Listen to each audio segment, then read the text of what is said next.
1 பேதுருடைய புத்தகம் 5வது அதிகாரம் 8வது வசனத்தை வாசிங்க.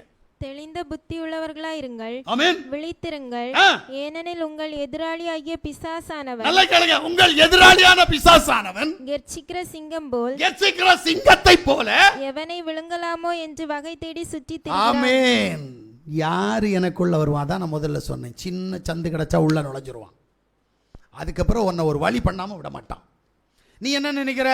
நான் நேற்று மட்டும் தானே ஜோம் பண்ணல, நான் இன்னைக்கு தேவனுக்கு உண்மையாக இருக்கிறேன்ல, கொடுத்துட்டே இல்லை டைம், அவன் உள்ளே வந்துட்டான்ல, அதுக்கப்புறம் ஜோம் பண்ணி என்ன பண்ணி பிரயோஜனம்? அவனை துரத்திட்டு ஜோம் பண்ணு. பிரைசியாசுவா, இன்னைக்கு நிறைய பேர் சொல்லக்கூடியதான், நான் விசுவாசி, நான் தேவனுடைய நாமத்தில் பரிசுத்த ஆவியில் அந்நிய பாஷை பேசுகிறேன், தேவன் என்னோடு கூட இருக்கிறார், அவர் அடிக்கடி என்கிட்ட பேசிட்டு இருப்பார், நான் நடந்து போனால் பேசுகிறார், இருக்கிற போது பேசுகிறார், ஜெபம் பண்ணும் போது பேசுகிறார் என்று சொல்கிறாங்க. அப்புறம் எப்படி பிசாசு இடம் கொடுக்குற? பிசாசனுடைய கிரியைகள் உன்னுடைய சரீரத்தில் எப்படி கடந்து வருகிறது? நீ பிசாசுக்குரியவனாக இருக்கிற இல்லை தேவனுக்குரியவராக இருக்கிற? ஐயா புரியணும்ல. அல்லேலூயா, அல்லேலூயா. எபேசியர் 4:20 வாசிங்க. நீங்களோ இவ்விதமாய் மேசியாவை கற்றுக்கொள்ளவில்லை. நல்லா புரிஞ்சுடுங்க, நீங்கள் மேசியாவை, உங்கள் தேவனை இன்னும் கற்றுக்கொள்ளல. புரியுதா? நீ அவரை தெரிஞ்சிருந்தா அவருடைய சித்தம் இன்னதென்று அறிவாய் அல்லவா? பொண்டாட்டிய தெரியும், பொண்டாட்டிக்கு மன விருப்பத்தின்படி வாழ்றோம். மாப்பிள்ளைய தெரியும், மாப்பிள்ளையுடைய மன விருப்பத்தின்படி வாழ்றோம். பிள்ளைகளை தெரியும், பிள்ளைகளுக்கு மன விருப்பத்தின்படி வாழ்றோம். தேவனை தெரியல, தேவ விருப்பத்தின்படி செய்யல. அப்ப தேவனை கற்றுக்கொள்ளணுமா வேண்டாமா? அறிகிற அறிவு வேணுமா வேண்டாமா? இல்லையே. குருடனால இன்னும் இருக்கிற யானையை தடவிட்டு சொன்னானா ஒரு பெரிய பங்களா, அதுக்கு 4 தூண் இருக்குது, அது பெரிய வீடு அப்படின்னு சொன்னா பாருங்க, குருடன் 4 குருடன். அதுபோல உன் வாழ்க்கை காணாத குருடனா இருந்து விட்டு நானும் தேவனுடைய பிள்ளை, நானும் தேவனுடைய பிள்ளை, நானும் தேவனுடைய நாமத்தில் ஞானஸ்நானம் எடுத்து பாவ மன்னிப்பை பெற்றுக்கொண்டேன் என்று சொல்றியே, மறுபடி பாவங்கள் உன்னிடத்தில் நுழைந்து, சாபங்கள் உன்னிடத்தில் நுழைந்து, பிசாசானவன் உன்னிடத்தில் நுழைந்து உன்னை சேதப்படுத்தி கொண்டிருக்கிறானே, உனக்கு என்ன புரிகிறது? ஒன்றும் புரியல. அப்போ உன்னிட்ட என்ன கிரிய நடக்குதுன்னு நீ தெரியணும். ஆமீன், அல்லேலூயா. அதனால்தான் நீதிமொழியின் புத்தகம் 4வது அதிகாரம் 23வது வசனத்தில் சொல்றாரு, எல்லா காவலோடும் உன் இருதயத்தை காத்துக்கொள், ஆமென், அதனிடத்தின் ஜீவ ஊற்று புறப்படும். ஆமென். எல்லா காவலோடும் உன் இருதயத்தை காத்துக்கொள். ஏன் தெரியுமா? இப்ப நான் சொன்னேன், ஒருத்தர் வாயில தேவையில்லாததெல்லாம் பேசிட்டு இருக்க, நான் ஒன்று பேசிட்டு இருக்கேன்னு சொன்னேன்லப்பா, நான் என்ன வேணாலும் பேசட்டும், ஒன்றை சேதப்படுத்தாது. ஆனா பைபிள் சொல்லுது, வெளியிலிருந்து உள்ள வருவது எதுவும் என்னை சேதப்படுத்தாது, உள்ளிலிருந்து வெளியில் வருகிறது நான் பேசுறதான் என்ன சேதப்படுத்தும். உள்ளிலிருந்து வெளியில் வருவது என்னை சேதப்படுத்தும், என்னை ஆண்டு கொண்டபடினால் என்னை நாசப்படுத்தும்.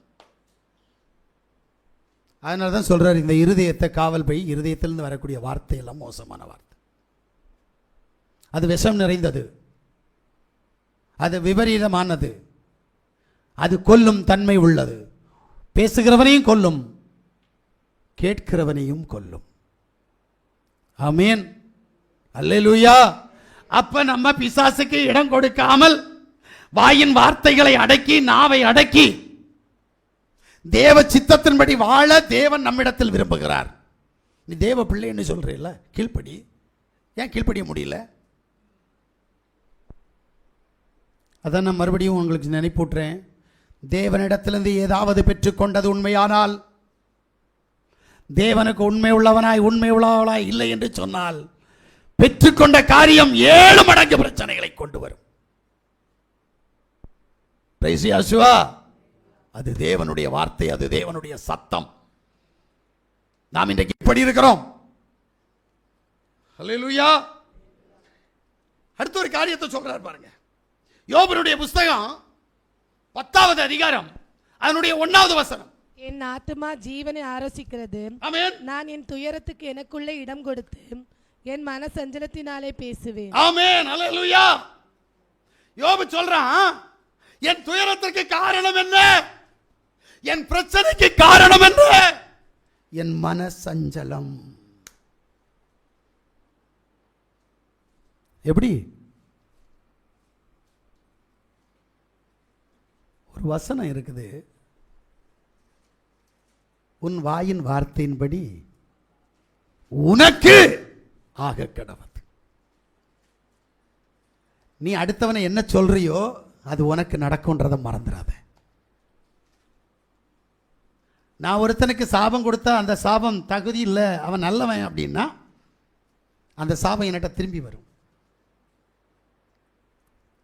ஆமென்.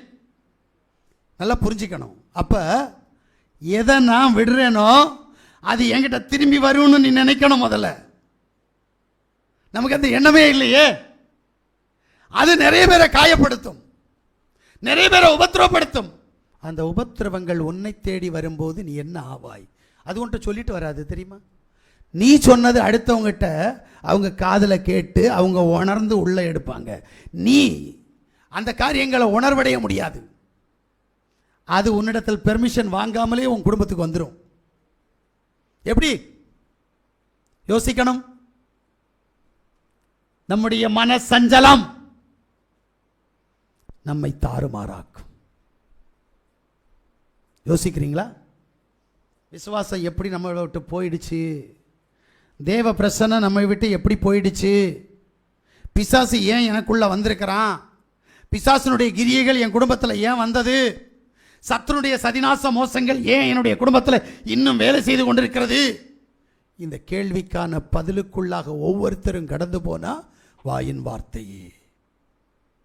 வாயின் வார்த்தையின் மூலமாகத்தான் பிசாசானவன் உள்ளே வருவான். ஆமென். அவன் உள்ள வந்து முதல்ல உபயோகப்படுத்தக்கூடிய கிரிய உங்களுடைய சிந்தனையை, உங்களுடைய இந்த மூளையை கையில் எடுத்துருவான். தலை அவனுக்கிட்ட போயிடும், இருதயம் போகாது. அதுக்கப்புறம் நீங்கள் பேசுகிற வார்த்தைகள் எல்லாம் பிசாசுக்கு சொந்தமான வார்த்தைகளாக இருக்கும்.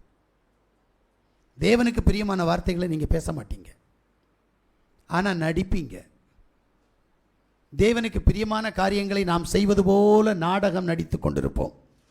யோசித்து பாருங்க. நீதிமொழியின் புஸ்தகம் 12வது அதிகாரம் 25வது வசனத்தை வாசிங்க. மனுஷனுடைய இதயத்திலுள்ள கவலை அதை ஒடுக்கும், நல்வார்த்தையோ அதை மகிழ்ச்சியாக்கும்.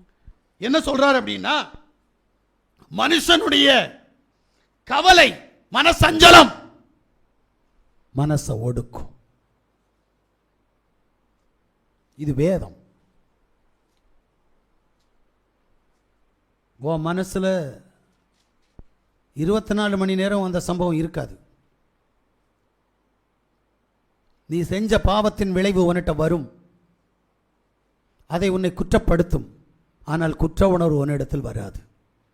ஆனபடினால் அது உன்னை கொல்லும். எப்படி கொல்லும்? உன்னை கொல்லலைன்னா உன் பிள்ளைய கையில் எடுத்துரும். வாரிசு யாரோ வாரிசை தூக்கிடும். நான் இப்போ தேவ சமூகத்தில் பாவம் செய்து தேவனுடைய சமூகத்தை விட்டு விலகி சத்துருடைய கையில் நான் இருக்கிறேன் என்று சொன்னால், தேவன் என்னை அடிப்பதை விட்டுவிட்டு என் சந்ததியை அடிப்பார். முக்கியமாய் எனக்கு 2 பிள்ளைகள் என்று சொன்னால் எது என்னுடைய வாரிஸ் அவருக்கு தெரியும். என் இருதயத்தை நிரப்புகிறது யார்? என் இருதயத்தில் சந்தோஷத்தை கொண்டு வருவது யார்? என்னுடைய இருதயத்திற்கு ஏற்றவன் யார்? இதை அறிந்த தேவன் அங்கே அடிப்பார். அப்போதான் எனக்கு இங்கே வலிக்கும். தாவீதுக்கு வலிச்சதில்லை, சந்தோஷம் இல்லை. வாசிக்கிற நேரம் நமக்கெல்லாம் அவர் தப்பு பண்ணார், அவர் பிள்ளைகளாம் அடித்தார். 1 2 4 பேர் அடித்து கொண்டு போட்டார். இன்னும் சந்தோஷம் தெரியுமா? தப்பு தானே பண்ணான், தப்பு பண்ணால் தண்டனை கொடுக்கணும்ல. அவன் தான் சொல்கிறான், ஆண்டவரே என் பிள்ளைகளை விட்டுரும், தப்பு பண்ணது நான், என்ன கொல்லும். நீ இருந்த அனுபவியில் உங்களுக்கு தேவனை பற்றி சரியாக தெரியாததுனால இப்படியெல்லாம் பண்ணிட்டு இருக்கிற. நீ இருந்த அனுபவி, உன் பிள்ளைக்கு நடக்கிறத இருந்த அனுபவி. நீ செஞ்ச துரோகத்துக்கு பிள்ளையற்றவனாய் இருக்கணும். இப்ப நீ செஞ்சதுக்கு பிள்ளைகள் பிசாசின் பிடியில் இருக்கணும். கான்செப்ட் இங்கே தான் இருக்கு.